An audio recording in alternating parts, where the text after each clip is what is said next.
Good morning. Welcome to the GD Synergy 2020 World Tourism Day Forum. Thank you all for attending. I am Geoff DeVito. I'm coming to you from New Hampshire today, and I'm very proud to be with these distinguished panelists as we talk about some issues that are near and dear. This is the day that the UNWTO celebrates World Tourism Day.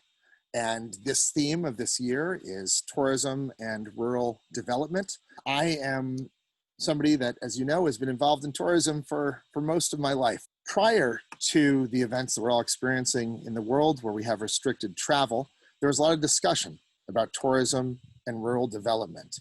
And there was a lot of discussion from the UNWTO about how tourism could help alleviate poverty in some rural areas around the world. And we then ended up in a situation where over-tourism was a big concern. And one of the ideas to combat over-tourism was rural tourism. So the destinations that were oversaturated could potentially bring tourists, instead of those city centers, out to more rural areas to spread around the physical and economic impact of all of this tourism.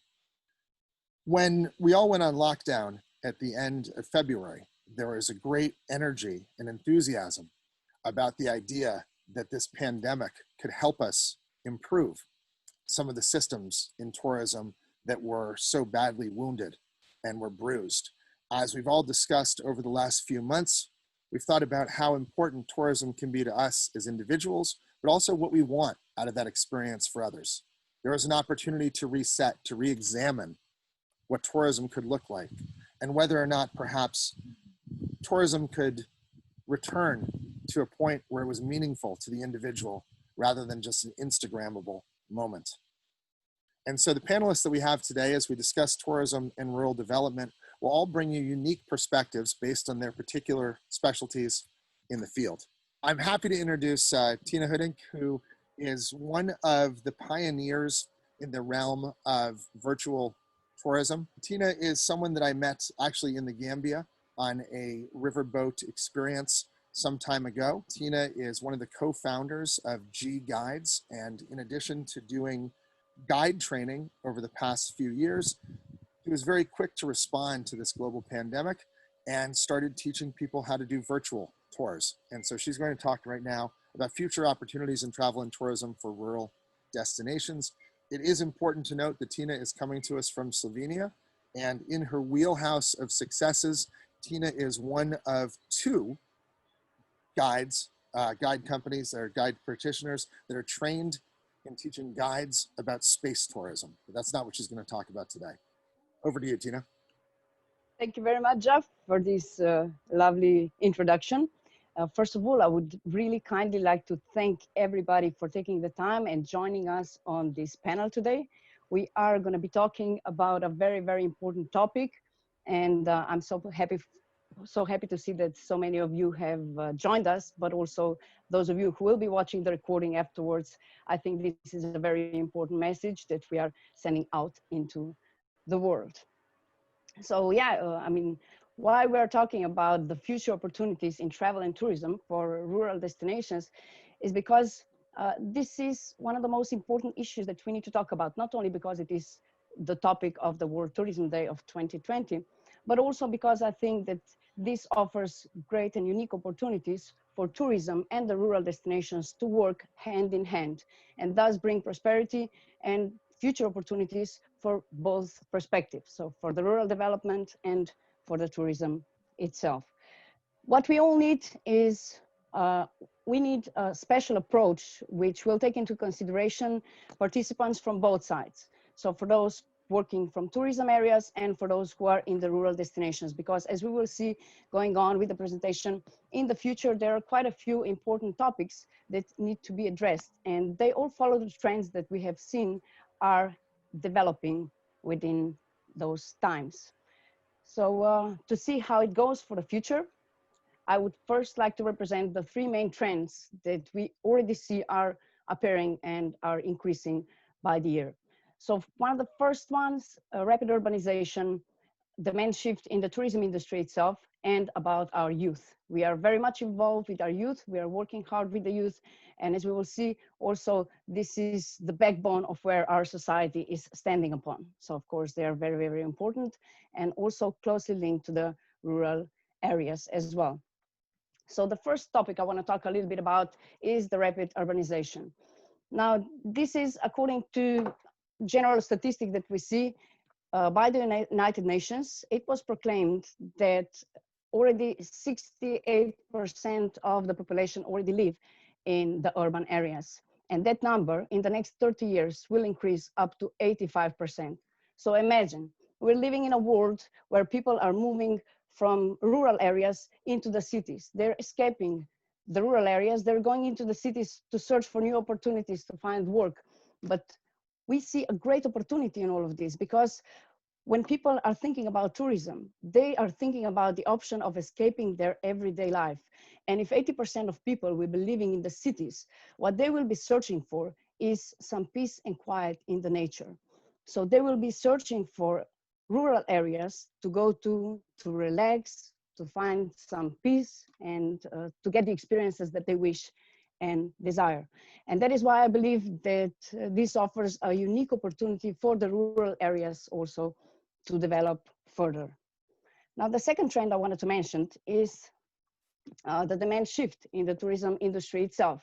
This is something that we've seen has happened because at the start of the pandemic, in the beginning, as you also mentioned, Geoff, yes, we are trying to get more than just the Instagrammable moments out in tourism. And this is something that will definitely be even more popular, even a higher trend after the COVID-19 pandemics, because we've already seen that from the start of the pandemic up until today, people are going out and they are trying to spend as much time as possible outdoors. They're searching for activities that are happening outdoors.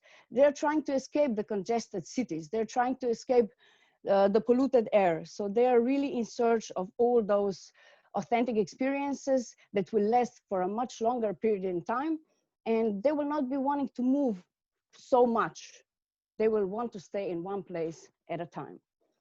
And this is a great opportunity for the development of the rural tourism itself. And then this brings us to the third very important trend that we see, and I also mentioned it before, it's our youth. The young people are really the main and the most important factor that drive future, not just of tourism, but also for the rural development. But as we're looking at our youth, we can see that the majority of the youth around the world, if you look at the statistics by the United Nations, it says that there is about 1.2 million youth aged between 15 and 24 years old that exist in the world. And 1 billion of those youth are situated in poor countries, underdeveloped countries. And when we look at the opportunities for them, we can see that it's quite a problem for them to find some inspiration, to find a good paid job, to actually use the resources, to use the opportunities that they have. We are lacking the opportunities that we could give to these youth to develop the innovation, the entrepreneurial mindset, and the skills that they could have if they would have opportunities maybe in working in tourism.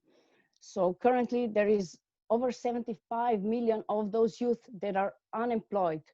And I think that this is a huge number, which offers also a very, very huge opportunity for the tourism industry, but also for people who are living in the rural areas to try to invest more into the tourism itself. Because with the development of tourism in the rural areas, all those youth will finally find a purpose, and they will also have the opportunity of having a job that will be higher paid, and thus it will also give them the opportunity to develop the skills needed to continue in the profession of tourism. I believe that it is our role and our job to try to help all the youth in the rural areas, to inspire them and also to empower them so that they can see that it is on them that the future of tourism in the rural areas is. And thus we can help them also to convince them to stay in those areas and show them the opportunities that await them if only they will remain in those places. And just for the end, I also wanted to quickly share for the conclusion that I would say that right now we are facing the crisis that we've never faced before, and it will take for a very long time for the tourism to recover. And in this way, when we are talking about the tourism and the rural development, we can see that we can find some really good correlation between the two, and we can try to work together as one. Showing the great opportunities that the tourism development has in the rural areas is important for all the stakeholders. So not just for the people living in the rural areas, but for all the participants of the travel and tourism industries alike. We have to say that as the world faces one of the most challenging crises, this needs to be used as an opportunity to renew all of our efforts. And we need to try to develop innovative approaches that will foster tourism's potential for the development, including this unique ability to drive development for the rural communities as one of the socio-economic activities, engaging across and throughout communities, and thus leaving no one behind. So thank you very much. This was from my side. Thank you, Tina. We are going to, as you know, the GD Synergy format is rapid presentations followed by discussions and question and answers. And one of the questions that will come your way is this dilemma that we have with rural tourism and opportunity, that what happens if people don't want to be involved in it? There's this whole sense from the United Nations development plans that says that tourism is such a wonderful financial opportunity for people, and we'll circle back around to the idea that what if people don't want to be involved in that? I can tell you from a personal example, where I am right now is beautiful, and cars drive by my house now as the leaves change, and they take pictures of my house, and they come and they ask if they can pick apples and do that. And we're going to talk about that a little bit later. We're going to move on to Michael Eugene right now. Michael is coming to us from Dominica. I was privileged to meet Michael maybe about 12 years ago, Michael. I think it may have been 10 or 12 years ago when I was working on a cruise ship as a shore excursions salesman. Michael was the premier, and still is the premier tour operator in Dominica. And what was striking about Michael and his story was that he not only had worked to develop rural areas in Dominica for tourism, but he always told me that the most important part about a tourist experience was the connection. So Michael, let's go on to you and what you have to say about Dominica. Okay, thanks, Geoff. Hello, everyone. Okay, folks, good morning. Thank you, Geoff, for that lovely introduction. Murphy is very hard at work, which means that my slides are messing this morning, so we'll just have to contend with just doing a very quick presentation. As Geoff indicated, I'm from the Caribbean, from the island of Dominica. For those of you who are not so familiar with Dominica, we are also called Waitukubuli. We are 29 miles long and 16 miles wide, approximately 300 square miles. We have a population of about 70,000. We are of volcanic origin. Dominica is not your normal Caribbean tourism destination. We are the only remaining settlement of the Caribbean's indigenous people, the Kalinago. And we also boast the Caribbean's only long-distance walking trail. That is the Waitukubuli National Trail. We also have a UNESCO World Heritage Site, which is the Montwapito UNESCO World Heritage Site. Now, more than 90% of Dominica's tourism product is located within non-urban centers, which means essentially that most of Dominica's tourism can be found out of town and physically located within the rural centers. Now, I mentioned previously the Waitukubuli National Trail, and that was Dominica's deliberate attempt at opening up rural communities, opening up the countryside, and formalizing tourism within the rural centers. An excellent opportunity to stimulate foreign exchange earnings. Essentially, the Waitukubuli National Trail connects all historic trails used by the Kalinago and the runaway slaves. It also connects them with local village paths and younger routes of tourism significance, offering a continuous walkway that goes from the south to the north of the island, traverses 33 communities, marine reserves, forest reserves, 3 national parks, and our World Heritage Site. Essentially, the WNT has been providing for immersions in local communities and homestay experiences. You are able to have sulfur spa experiences both in hot and cold. Dominica is an amazing place. We are the only one with a cold Soufriere sulfur spring. We're well known for bird watching. We have the amazing endangered Amazon parrots. We are first class for hiking through our primary forest and enjoying our waterfalls. We've also done volunteerism packages. We were devastated by Hurricane Maria in 2017, which meant that there were opportunities for friends to come into vacation and give back to Dominica. And we also boast our Kalinago experiences, which goes through segment 6 of the Waikikubuli Trail. And of course, there are offshoot connections. There's turtle conservation and excavation opportunities. There's waterfall discovery, and there's also opportunities for going to the Boiling Lake, which is the 2nd largest in the world. Despite all of these though, rural tourism has not really taken off in Dominica.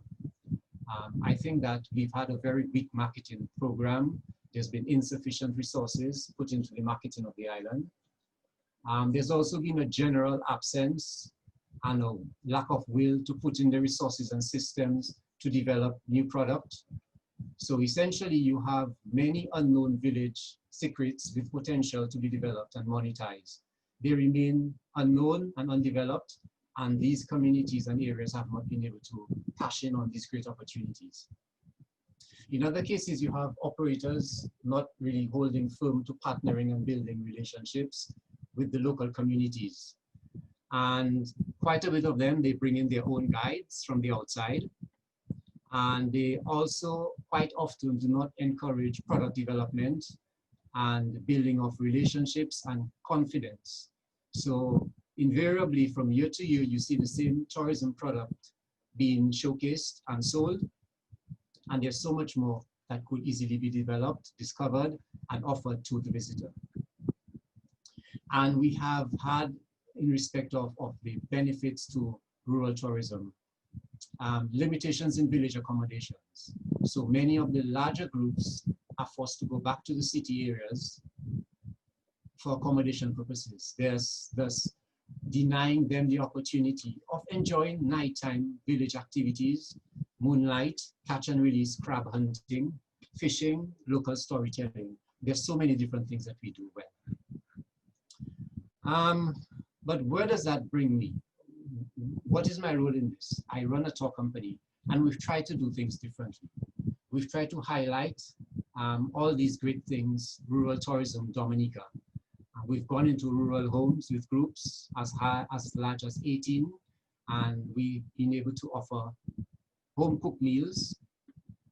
And initially, we provided the guidance and product development and fronted the inputs initially required so that we were able to work with these local operators and build the confidence, and we've been able to grow together. We've also opened up our family home, and we've invited visitors to cook Caribbean style with us while sharing the meal that they've cooked. In the northernmost community of Capuchin, we've been able to work with the local fishermen. We've used the local fishermen and their boats to provide our guests with a coastal boat ride, again employing the health and safety issues. We provide life vests, and we ensure that we don't overload or overcrowd the boats so that there is a very safe and enjoyable experience. We've also designed itineraries which have offered village homestay. We always try to break the barriers to do things differently so that we can also always be seen as leaders, and that we can really stretch the benefit that the rural people are able to enjoy. And through our NGO, non-government organization, we've partnered and collaborated with different international tour operators, with, for instance, Heart and Soul, which is a Ramblers charity, where we've teamed with them and provided support to local village schools. And we've also collaborated with local communities, particularly Capuchin, in upgrading their local village wharf, which again brings direct benefits to the fishermen. Then we shouldn't not chat COVID-19, which showed its ugly face in March 2020. And what we've observed is that the rural centers across Dominica became the bedrock, the base of refuge. Many people moved away from the urban setting and spent all their extra time outdoors, doing backyard gardening, enjoying everything. And I'm very proud to mention that within Dominica, we've recorded no deaths from COVID thus far. And we've never had more than 5 COVID cases at any one time to have an aggregate of a total of 30 COVID cases total, which is fantastic. I think a testimony to our ability of good quality life, good living, wellness. And I also need to slip in at this point that our success story regarding longevity and Dominica is with Elizabeth Israel. Locally, we call her Mapampo, who died at 128 years old. Her neighbor, Rose Peter, lived to be 118 years old. So this is testament to what Dominica offers. And at this time, rejuvenating, regaining wellness, the simpler things that we enjoy: river swimming, waterfall exploration, backyard gardening, culinary experiences, and time with local families. Essentially all less commercialized activities. We just need to reinforce rural tourism. This is the opportunity, we think, to appeal to conscious travelers wanting to combine leisure with personal benefits.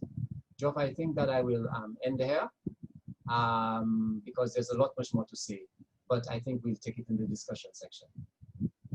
Thank you, Michael. That certainly comes off the heels of what Tina was discussing about this desire to go back into these simpler times, to get away from the chaos that's out there and head into the rural areas. Certainly when we get into our questions and answers periods, I think we're going to talk about whether or not the economic benefits that are available in the rural areas in Dominica, if those come with a different cost. So for those that are looking to escape the madness of COVID, to escape the madness of frenzy when they enter into these rural areas, is there some objectification that happens? Is there some commodification of this lifestyle? So we'll come back to that. Dr. Adama Bah, who's coming to us from the Gambia. He is somebody that I have been privileged to work with the last three years or so in a variety of capacities. And he is probably the most influential person in the Gambia when it comes to shifting the narrative about what tourism can be. Just to start by giving you a small story, I'm conscious of the fact that I have only 5 minutes, Geoff. But when I was young, about 17, 18 years, I went to a school up country, Armitage High School. It was a boarding school built by the British, and it was originally meant for sons of chiefs, you know, the bigger chiefs, so that these sons will take over as administrators from the British. That's where I went to school. And the interesting thing about upcountry that time, it was vibrant. We had the peanuts, we had boats that will come and collect the peanuts. We have big shops, especially in bigger towns. But this changed. And that's why I want to discuss that I am not sure whether tourism has done good for us, to be honest. I don't know what it would have been, but it made us more dependent on outside, from the outside. My presentation would have shown that Gambia is a small country, 2 million people, surrounded by Senegal. Our only escape route is the ocean. And then we have a river, which 40 kilometers on both sides of the bank. I mean, in 1965, the same time we have self-rule from the British was when we had a Scandinavian investor to come and invest. And of course, his choosing product was the beaches, just to allow Scandinavians to come on holiday in the Gambia. Now, eventually, what happened is in 1975, it was not until 1975 that we had a white paper because the government became more interested in tourism, and then we had something prescribed for us that the coast was to be selected for tourism development, and government was to invest heavily on the coastal areas in order for tourists to come and visit, and also in order for investors to come. And that shifted the focus, mainly developing all the infrastructure within the coastal area where the urban area is and where the city is. So that shifted the focus from rural development to coastal development. And the new government borrowed heavily, mainly from outside because there was no cars, just coming out from independence, borrowed heavily to develop all the infrastructure. Then in 1985, something interesting happened. After borrowing a lot of money, the IMF came in and said, now look, you've borrowed so much, and now you must pay back, and you're unable to pay because we had serious problems of queues, the government unable to import stuff because we were cash-strapped. And then in order for you to be able to borrow, we have to put in another prescription, which was called the Economic Recovery Program, ERP. I called it the debt recovery because it was mainly to recover debts for the financial banks that the government borrowed money from. This was the second prescription we had. And one of the conditions was do not subsidize the farming community. You must divest. There was a divestiture program, which means our only industry, which was reliant on the peanut that was coming from up country, and also doing oil, producing oil and other things, was sold. And it was sold to someone who was not interested in actually producing, but decorticating the nut so that it will be exported to other countries to make biscuits, chocolates, and the rest of it. And this killed our biggest industry. All the hotels that were owned by government then were actually put on sale for foreign investors to come and buy. At the same time, we had a serious retrenchment program, and that made, of course, life much more difficult. And even though we all know that the United States, we call it the biggest economy, Europe, they all subsidized their farmers, but the IMF did not allow us to subsidize the poor farmers.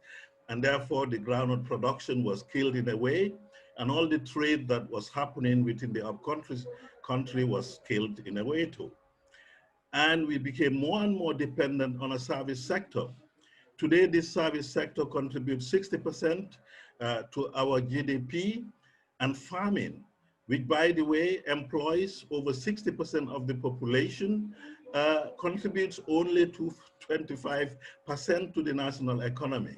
I mean, if you do the equation, you know that poverty will, of course, this will create poverty because those who are supposed, the majority of the population who live up country, do not contribute much to the GDP. This, of course, made us more dependent.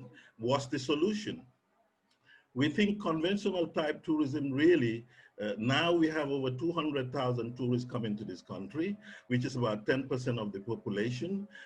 We think the solution is looking at upcountry, looking at rural tourism. And that's why we have started a project we call the Ninkinanka Trail. The Ninkinanka is a mythical dragon. It's a nice story about the river and a dragon that lives on the river. And if it goes across the river, all the branches of the river, people believe is created by the dragon. So we have taken this story and turned it into a nice travel experience for tourists to experience. So that's the story of the Ninkinanka.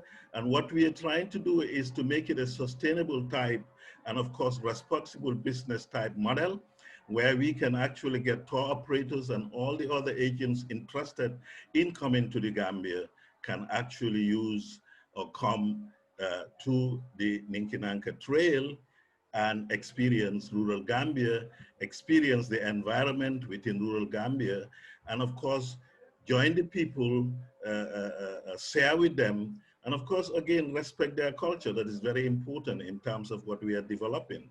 So over the years, we have worked with Leeds Beckett University, we've worked with people like Geoff, we've worked with others to make sure that all the things that will increase the negative impacts of tourism within the rural community is minimized in a way that the rural communities are not impacted much upon. This is the story I want to share with you. We are developing a website, and anyone interested can actually go to the website. I think within a month or so, this website will be ready. Geoff, I think I've said my story. I think that you and Michael have just brought up together, and building on what Tina said earlier, this idea that rural tourism is something that is still very much in its developmental stage. It's this untapped resource that you have. And during this time of limited international travel, I think that we all hope that you are able in the Gambia to harness your domestic tourism and to start sharing the products that you have upriver with those that live in the urban environments, so that way more people can become ambassadors for this. We also, in our question and answer, will talk about the idea of, does rural tourism have could rural tourism have a stronger benefit if the tour operators themselves were located in these rural areas rather than depending on the larger businesses that bring tourism up there? And we'll look at that. Maja, we're going to talk to you right now. You are the other half of G Guides. I met you on the same river trip in the Gambia when I met Tina, and I have just been consistently blown away with your progressive approach to everything that's happening in travel and tourism. And especially, I was happy to take your course on how to be a virtual guide. But today you're going to talk about what have we learned about traveling from not traveling. And I'm really, really eager to hear what you have to say. Thank you so very much for having me here. It's been inspiring to already listen to my co-panelists. A lot has been said already. And I really want to, deep dive a little bit into this because I have been thinking about this for quite a while. Year 2020 really brought us so much uncertainty that uncertainty really became the only constant. But among other things, among many negative impacts that I know you are all aware of, it also brought us something very positive, something that we didn't even dare to dream about before 2020. I think it gave us time to reflect, learn, and reconnect. And today I want to talk about what we as the industry have learned about traveling from actually not traveling. Because I think this lessons learned can also be like a starting point and a building ground for the future of tourism industry.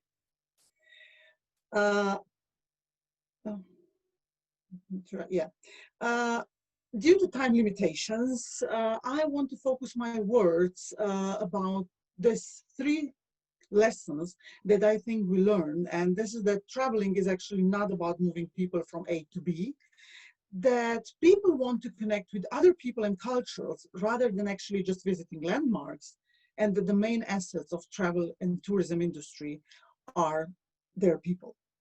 So if I start with the first one, that traveling is not about moving people from A to B, which is good news in terms of people not traveling.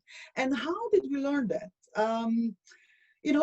When this whole tourism came to pause overnight, we saw very, very fast OTAs, tour operators, people from travel industry pivoting literally overnight into online experiences, virtual traveling. Tour guides were, trained to be virtual tour guides. This means people were still hungry to travel. They were ready to go, even though they were not actually able to leave their home. And this also already brings me to the point number 2. This means people want to connect with other people. And I was not really thinking about this before the interview for The Lonely Planet, where I got the question, is there a part of travel and tourism industry that was untouched by the current crisis? So I was thinking, I did a little research, and among all the online experiences, virtual tours, I realized that there were so many cooking classes, tango lessons, making a soap from the local herbs, wine tastings, creative workshops that were offered online. But there were actually very, very few city tours and landmark tours offered online. And this got me thinking that people actually want to connect with other people and places, as this is the way to get closer to other cultures. And this goes to the point number 3, where I think that the main assets of travel and tourism industry are neither not natural resources, nor rich history or architecture, but are actually knowledgeable, skilled, and trained people who can create meaningful experiences for other people. This means that in the future, we will need more people who will be, unique in their existence, but generalist in their knowledge. And at the same time, they can act as cultural brokers. Building bridges between cultures, linking, mediating across cultures is definitely the #1 skill for 21st century, but at the moment is rarely found in the tourism industry and in general. So I think we will need to focus a little bit more on this if we want to start our travel and tourism industry from the beginning and to make it count for everybody.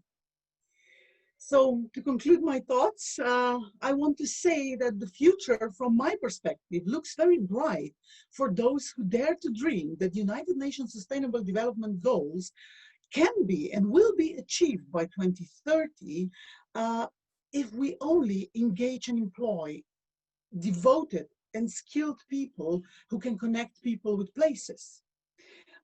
We at G-Guides are definitely ready to take our share of responsibility and commitment, and I'm very, very happy that I can call people like Geoff, people like my co-panelists, people like you who are watching us now or later at the recording. I can call you my friends, because I know you are willing to do the same for the better future, not only of travel and tourism industry, but for the better future of all of us. So thank you very much. My goodness. Can you please run for president? I am so inspired by what you just said there. In this GD Synergy format of quick, rapid presentations here, it's so dense, and you were able to kindly articulate this passion that we have for connectivity. And I know that we spoke some time ago about whether or not the millennials were going to actually want to engage with something other than their phones. And I was telling you, I said, this is a problem with rural tourism, is that people are going to want to go out to these areas. They're going to think they want to do, and they're going to spend the time looking at their phones. And you looked at me and you said, no, they're not. They're going to spend this time when they are not able to get that internet connectivity, and they're going to spend this time actually getting that real personal connection. And that is what rural tourism development can be, is an insight into real life, into real connections. Since I moved from London out to the country here in New Hampshire, I find myself amazed at the little pleasures that I have now that I wouldn't have noticed in the city. And people are wanting to come out and share these experiences, because in some ways, rural tourism gives us an insight into what we're working so hard to try to achieve in our personal lives. And thank you very much for that. Please, please, please run for president of the universe. That was very inspiring. Our last panelist today is Iggy Rojas. He joins us today from Brazil.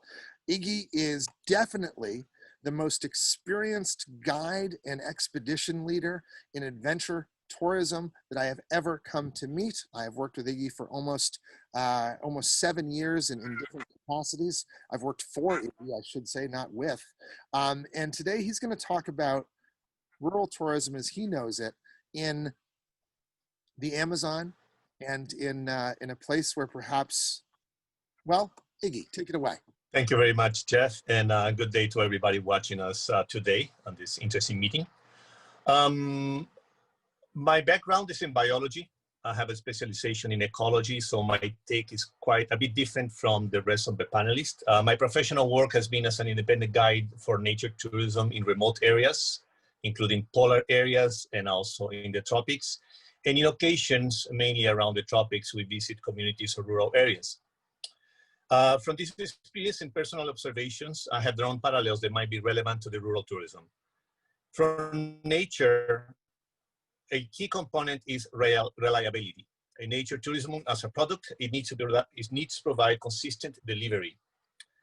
In nature, knowing the natural history of the area is extremely important. Knowing what, when, where, and how are type of parameters used to anticipate potential sightings. As the operator on the field, which is what I do, we want to ensure the expectation of the visitors match the reality and try to dispel unrealistic expectations that many times are created by the marketing materials. I had experience with communities in Panama, Colombia, Southeast Asia, South Pacific, and in particular with communities along the Amazon River. My contact has been through cruise tourism, in particular with expedition ships. And over the course of almost 30 years in the field, I had the opportunity to interact with a range of rural communities, from tour operators, sponsored communities, self-organized communities, and spontaneous visit. I also had the opportunity to experience how tourism evolved in some of those communities. My perspective is very particular to the type of experience I was exposed to. First of all, the harder the access due to distance or less accessible terrain, the less reliable this source of income becomes. Most isolated communities that practice rural tourism depend heavily on the logistics of a larger organization, be it a government, like natural reserves with visitor centers, a non-government organization which provides projects to support and development of rural communities, or enterprises that seek the development of certain areas with specific exotic attractions. An example of this is a game fishing tourism that happens in the area of Manaus. This segment needs the use of airplanes or long-range speedboats with a very specific purpose. And the rural area becomes an attractive byproduct due to the proximity of the fishing facilities and the possibility to diversify the program offered to the tourists. Next, the accessibility to tourism or the flow of tourists allows some individuals, generally younger people, extroverted and charismatic, to mediate the rural experience, forming the link between the tourists and the community people. If the transit of visitors is reliable enough, these people become the agents of the development of the tourism in self-organized communities. In the negative side, though, some of these individuals may favor their personal gain, either financial or political, over the well-being of the community. While I work in Manaus as a tour guide with organized visits to rural areas, a typical trio of activities was easily identified. A visit to a manioc producing house, a walk on a nearby forest food garden, or a walk along the community, identifying or interpreting aspects of the daily life with a possible one-on-one interaction with community members. This type of visit focuses on the lifestyle of the people inhabiting the forest and their natural use of resources. A secondary trio, not so dependent on the community as an organization or provider, includes a walk on the jungle, fishing for piranhas, or an excursion at night to see wildlife with the spotlights. The tour operator often offers these activities in the rural area, but it can be offered independent of the community. In the Brazilian Amazon, I have seldom seen the sales of souvenirs as a main part of the generation of income to the community. Souvenirs are generally sourced to the nearby urban area handicraft markets. If any product is manufactured at the community, it is dedicated to urban market as a more reliable source of income. These activities might be considered the core of the rural experience near Manaus in the Brazilian Amazon. In the Peruvian and Colombian communities living along the Amazon River, rural tourism focuses on the indigenous communities. The communities organize activities of traditional dances with heavy presence of children and the placement of souvenir market in situ, in addition to selling souvenirs to shops in urban areas. In the Colombian communities, the dates of the organized tourist visits are shared among the nearby communities, and a souvenir market is assembled with them. Generally, a tax over the sales is charged by the host community. The rural communities have visited spontaneously along the Amazon River, even without the objective of financial or material gain, are very proud to share their lifestyle with respectful visitors. Only where the community has been subject to aggressive visits, the community shies away from the visitors. Some examples: communities in the Peruvian Amazon that have been subject to frequent visits without the due respect from the tourists, the guides, or the operators. The communities stop interacting in an authentic manner to focus only on the individual financial gain or reject visitors altogether. The visit may lose complete connection to reality when a spontaneous visit becomes indiscriminate over a long time with unsupervised visits. A specific example is a place called Boca da Valeria in the Amazon, where a community was discovered by a large cruise vessel seeking the authentic experience. The number of visits led to a complete modification of the behavior of the community as they saw the photo opportunities with children, wildlife, and the not so traditional attire as an easy way to generate income.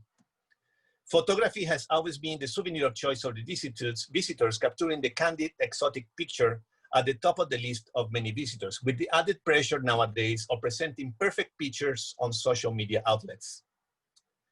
Communities where non-respectful photography happens used to react in a negative form to photography and visitors in particular. All this has changed, of course, in an area of social media posting, and this road goes both ways with the social postings from the community members as well from the visitors. So, but instead, the visitors still fall into the pressure of a non-staged, authentic picture. The tourism in general requires attractions that showcase the experience of a community visit. The further away from the tourist hub, the less the community can rely on the sporadic visits of the tourists and therefore incorporate that into their economy. However, a visitor to a further removed area might offer the opportunity to feel much closer to experience a reality of the lifestyle. This experience often changes to accommodate the flow of a reliable stream of visitors. These flows require a performative repetition of the activities that are perceived as a part of the authentic lifestyle of the community. And an additional challenge are the social and political relations within the community. A charismatic personality might become the point of contact or intermediary of the tourist without the community. The particular ideas or perception of the reality of the community will be filtered through this person's perspective. Some individuals might seek personal gain in detriment of the general well-being and potential financial or material benefits of the influx of tourists. So some of the challenges that I see on the rural tourism, I divided in 3 levels. At the community level, first of all, it's very important to determine if the community itself desires to be part of a tourist development program. If they are, empower the community to be an active participant on the tourist program, understanding the potential impact and the dedications of resources, in the case investments, and understand that sort of financial or other benefits the community may gain or that may create a negative impact. Identify the individuals in the community that will engage in a reliable, responsible manner on the activity, a contact person that will be able to organize a visit.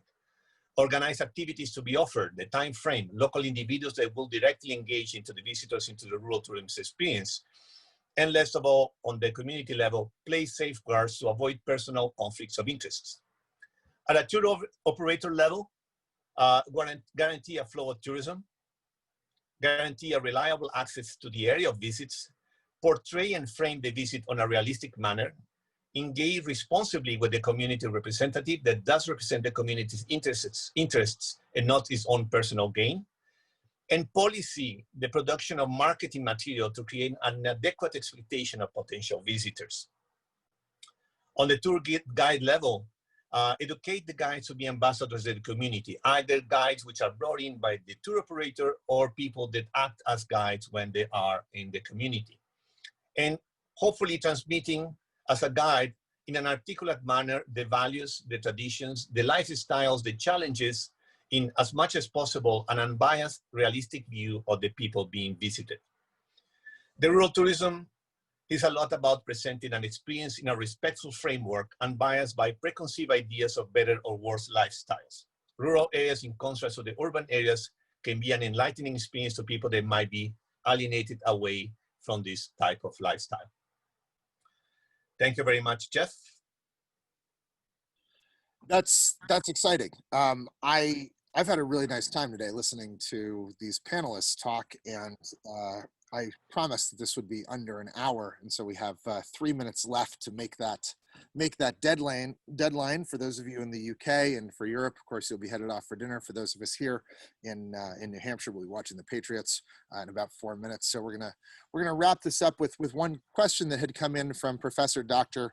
Matthew Dolan, who asked us, how can rural tourism inspire people to have planetary respect rather than the current social media and digital self that we experience, and how can rural tourism help us understand more about our real and tangible lives? And I thought this was going to be a question that would take some discussion, but you've all answered it in all of your ways with all of your calls to action and your summaries. I think that what we can take away from this panel on our 2020 World Tourism Day topic of tourism and rural development is that during the time that we are not traveling now, we need to harness the values that are available to showcase in these rural areas, and we need to spend the time now building up more equitable tourism products in these rural areas. One of the, if not the largest problem in the world at the moment is wealth inequality. We confront this with aspects of voyeurism when it comes to poverty into rural areas. Generally with rural tourism, we have mechanics who have money that go and they see people that don't. And that may be one of our biggest pressing issues, is how to change this. So I'd like to ask the panelists to conclude here, each of you with one thought quickly about how you feel now that rural tourism should progress. Michael, for you. I'm thinking that it would be really lovely if we can build a new platform, which is through rural tourism, for a regenerative arrangement, that while this new platform will be, while rural tourism will be a good and safe place for travelers to seek refuge, it can also ensure that it becomes a means to rebuilding local livelihoods and communities, to make them regain their luster, to retain their independence and economic power. Excellent. Dr. Bah. I think educate. I mean, both locals and visitors should be educated so that they know what they expect, what they are going to have. And of course, locals too should be educated to know who the visitors are. This is really important.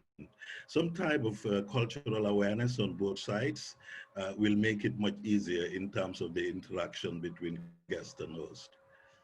Excellent. Tina.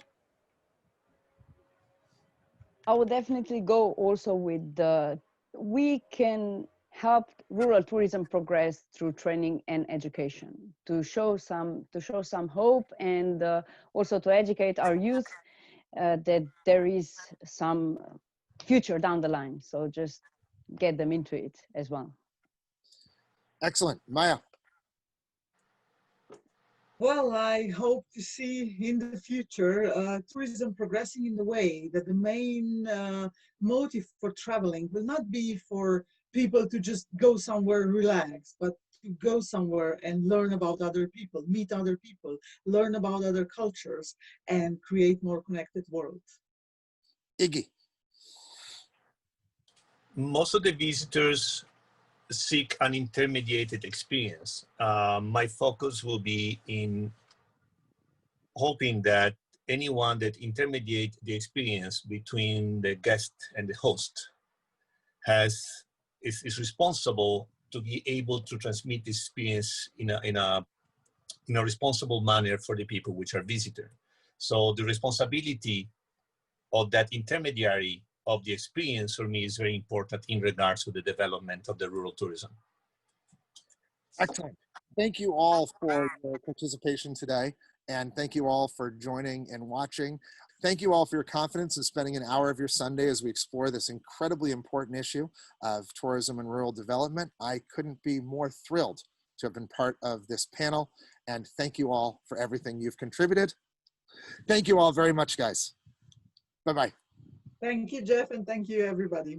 Thank you very much. Thanks. Goodbye. Thanks, everyone. Thank Bye. you. Goodbye. Happy World Tourism Day. Bye. Nice meeting all of you. Likewise.